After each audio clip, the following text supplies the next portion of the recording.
Rumah siput.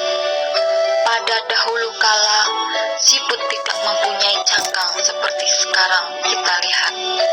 Pertama kali sekali, siput tinggal di sebuah sarang burung yang sudah ditinggalkan oleh si induk burung di atas pohon. Dia pun merasa nyaman dan tenang tinggal di sarang burung itu karena terasa sejuk oleh daun-daun pepohonan jika saat terik di siang hari. Akan tetapi, bekas sarang burung yang ditinggali si siput tidak bisa menghalangi air hujan ketika hujan datang. Dan dia pun merasa kedinginan dan basah saat hujan datang.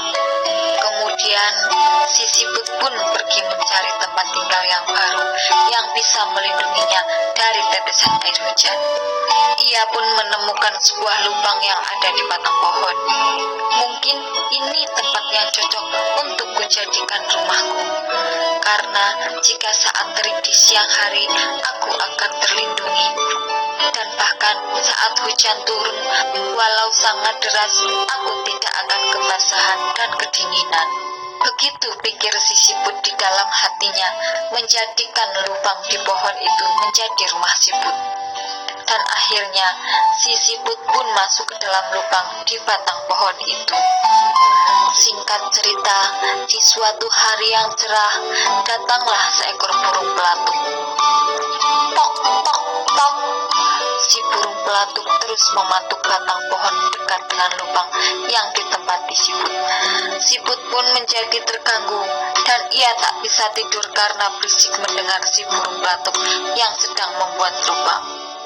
Hatinya pun sangat jengkel, dan akhirnya siput pun turun keluar dari lubang batang pohon dan dia pun pergi mencari tempat tinggal selanjutnya.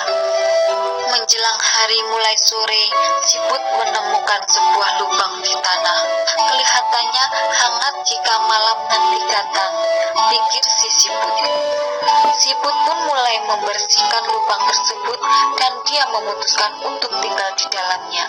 Saat mulai datang malam, ternyata banyak tikus-tikus yang menggali tanah dari segala arah dan akhirnya merusak rumah si siput. Apa boleh buat, ia pun pergi meninggalkan lubang di tanah itu untuk kembali mencari tempat baru.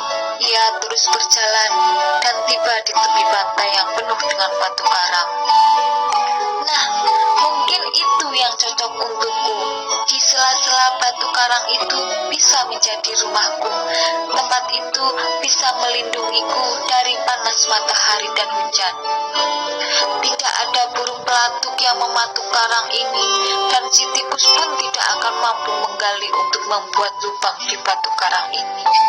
Sorak si siput merasa senang. Siput pun akhirnya tinggal dan beristirahat di sela-sela batu karang itu. Akan tetapi, saat air laut sedang pasang surut naik sampai ke atas batu karang, siput pun ikut tersapu bersama dengan ombak. Sekali lagi, siput dengan berat hati harus pergi lagi untuk mencari rumah yang baru. Di perjalanan, dia menemukan sebuah cangkang kosong. Bentuknya sangat cantik dan ringan. Karena lelah dan kedinginan, siput pun masuk ke dalam cangkang tersebut. Siput merasa hangat dan nyaman dan dia pun bisa tidur dengan tenang di dalamnya. Pagi menjelang, dia terbangun dan menyadari bahwa dia telah menemukan rumah yang terbaik untuk dirinya. Cangkang ini sangat cocok untukku. Aku tidak akan kepanasan dan aku tidak perlu lagi cepat-cepat pulang jika turun hujan.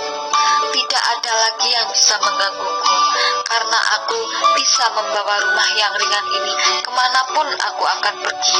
Sorak si siput dengan hati penuh gembira. Pesan moral, pengalaman yang banyak membuatmu bisa menentukan keputusan yang tepat.